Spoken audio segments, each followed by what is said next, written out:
ஆன்மீக நண்பர்கள் அனைவருக்கும் அன்பு கலந்த வணக்கங்கள். இன்றைக்கு நாங்கள் ஆன்மீகம் சம்பந்தமான பதிவில் பணத்தடை நீக்கி ஐஸ்வர்யம் பெருக்க அருள் தரும் தாமரை தீபத்தை பற்றி பார்க்கலாம் வாங்க. இந்த உலகத்தில் மனிதனாக பிறந்த எல்லாருக்குமே அத்தியாவசிய தேவையாகிவிட்ட ஒன்று தான் பணம். பணம் மட்டுமே வாழ்க்கையில் என்று சொன்னாலும் பணமே இல்லைன்னு சொன்னால் இந்த உலகத்தில் வாழ்வது என்பது கடினம் தான் இல்லையா? அதையும் ஏற்றுக்கொள்ள வேண்டியதாக தான் இருக்கிறது.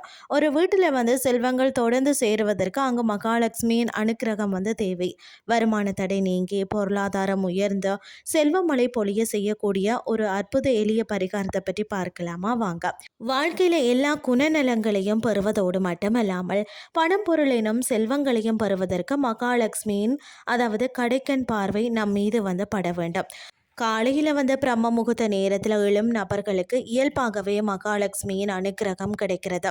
இவர்கள் சாதாரணமாக விளக்கேற்றி பூஜை செய்து வந்தாலே சகல சௌபாக்கியங்களும் நாளடைவில் அடைந்து விடுவார்கள். ஆனால் பிரம்ம முகூர்த்தத்தில் எழ முடியாதவர்கள் சூரிய உதயத்தின் பொழுதாவது எழ வேண்டும். சூரிய உதயமாக முன்பு எழுவது ஒரு மனிதனுக்கு சிறந்த நற்குணங்களையும் செல்வத்தையும் அளிக்கும்.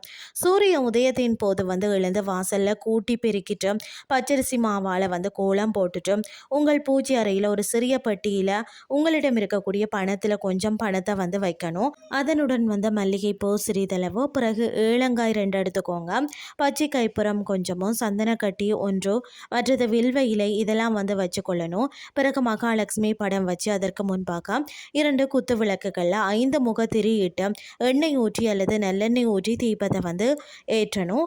இப்படி சூரிய உதயத்தின் பொழுது செய்து வந்தீங்கன்னு சொன்னால் நாளடைவில் வருமான தடை நீங்கும் என்பது நியதி. இதன் மூலம் உங்கள் பொருளாதாரம் பன்மடங்கு உயர்ந்து செல்வ சேர்க்கை உண்டாகும்னே சொல்லலாம். தொடர்ந்து ஒவ்வொரு வெள்ளிக்கிழமையிலையும் பெண்கள் இதை வீட்டில் கடைபிடிச்சு வரணும். தொழில் மற்றது வியாபாரம் செய்கிறவங்களும் இதை தொழில் ஸ்தாபனங்களில் செய்யலாம். தொழில் ஸ்தாபனங்களில் செய்கிறவங்க ஆண் பெண் எந்த வித்தியாசமும் பாராமல் யாருனாலும் செய்யலாம். ஆனால் வீட்டில் செய்யும் பொழுது மட்டும் பெண்கள் செய்கிறது நல்லது. அது மட்டும் இல்லாமல் பார்த்தீங்கன்னா அரச மரத்தடியில் வீற்றிருக்கக்கூடிய விநாயகருக்கு நீங்கள் வெள்ளிக்கிழமைகளில் 11 தீபம் ஏற்றி வழிபட்டு வந்தால் பணவரவு அதிகரிக்கும். இதே போல் அரச மரத்தை 11 முறை சுற்றி வருவது மிக சிறந்த நல்ல பலனை தரும்.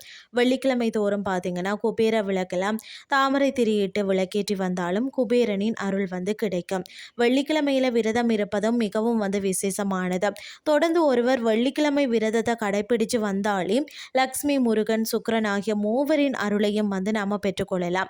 செல்வத்திற்கு உரிய மகாலட்சுமியை 24 வெள்ளிக்கிழமைகள் தொடர்ந்து வழிபட்டு வந்தாலே வீட்டில் செல்வ வளம் அதிகரிக்கும். லக்ஷ்மிக்கு உகந்த வெள்ளிக்கிழமை அன்று பார்த்தீங்கன்னா அவக்கு அம்சமாக விளங்கக்கூடிய உப்பை நாம வாங்கினோம்னு சொன்னால் நமக்கு இரட்டிப்பு பலன் கிடைப்பதோடு நமது வீட்டிலேயும் மகாலட்சுமி கடாட்சம் எப்போதும் நிறைந்திருக்கும் என்பது நம்பிக்கை. இன்றைய ஆன்மீகம் சார்ந்த பதிவு உங்களுக்கும் பிரயோசனமாக அமைஞ்சிருக்கும்னு சொல்லி நானும் நம்புகிறேன். இதே மாதிரி மற்றொரு ஆன்மீகம் சார்ந்த பதிவோடு உங்களை சந்திக்கிறேன். நன்றி.